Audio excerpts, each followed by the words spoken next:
I would like to know how many elephants are in the reserve and how many elephants have been born in the area.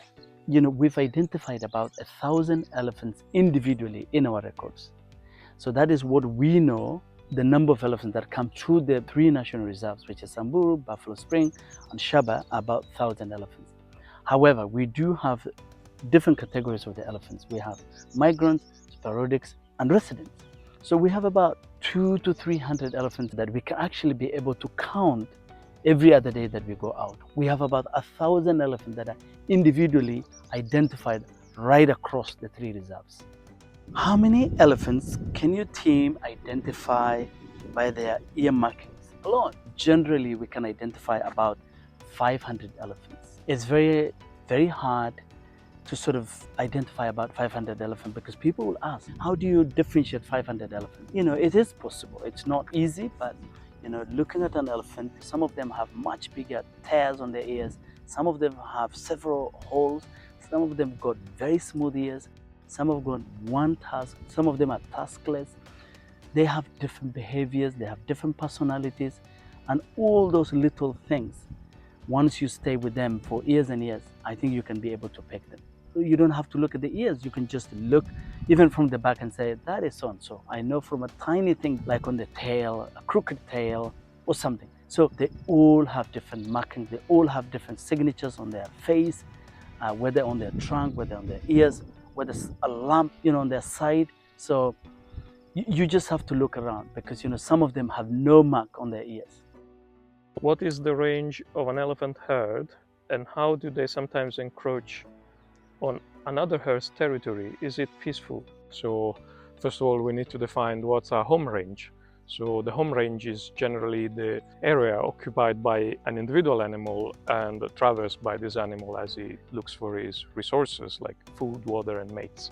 Save the Elephants have been tracking elephants with GPS collars for a very long time, and scientists from Save the Elephants and other organizations have found that a home range of an elephant can vary from about 10 square kilometers in places where there's a lot of food and water, so the elephants don't have to move much, to almost 30,000 square kilometers in the desert of Mali. The other question is about whether elephants are actually territorial. So a territory is an area that an animal defends against other animals of the same species. In that sense, elephants, they're not territorial. But there's an interesting twist, and it's not as simple as that. George Whitmire and other researchers from Save the Elephants about 20 years ago found that different families have different dominance ranks. So there is a hierarchy between different elephant family groups. And so we'll preferentially use areas that are really good to them. So close to water, along the river here in Samburu, and inside the protected areas. While subordinate families will be found outside protected areas more often and farther away from water and from green vegetation. And that's, we think, because they are trying to avoid competition with dominant families. The dominant families, they're not territorial, they're not excluding the subordinates from their territory, but the subordinates will still avoid to interact with the larger families when there's few resources left, like little water, little food. We don't know if that happens in other elephant populations, and we'll need more research to answer that.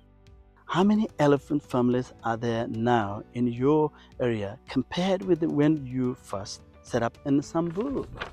So I think when we set up in Samburu, we're quite a small group with very limited resources, maybe like 3 of us.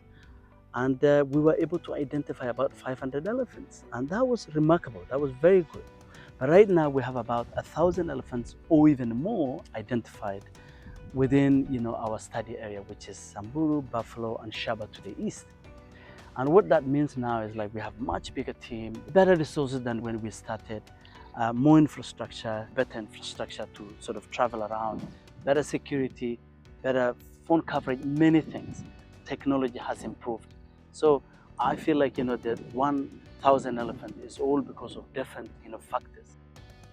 How do you integrate an orphan baby elephant back into the herd of an elephant? This depends on how old a baby would be. When it's a tiny baby who is actually looking for his mother, who is dependent on milk, that would be a very difficult baby to integrate back into the family. But if it's a 5-year-old, 6-year-old, and he's lost his family or for any reason, it is easy, because what happens is that a baby can actually tag along with the group and just feed along with the group. And if it's just to protect him from a predator or something, then he can still get from the group. We normally get all our tiny babies who've lost their mother into elephant orphanage up in Reteti. So it's all dependent on the age. If it's a tiny baby, it's very difficult to integrate with the group. If it's 5-year-old and above, it's very easy. So I think it is possible, but it also depends on the age.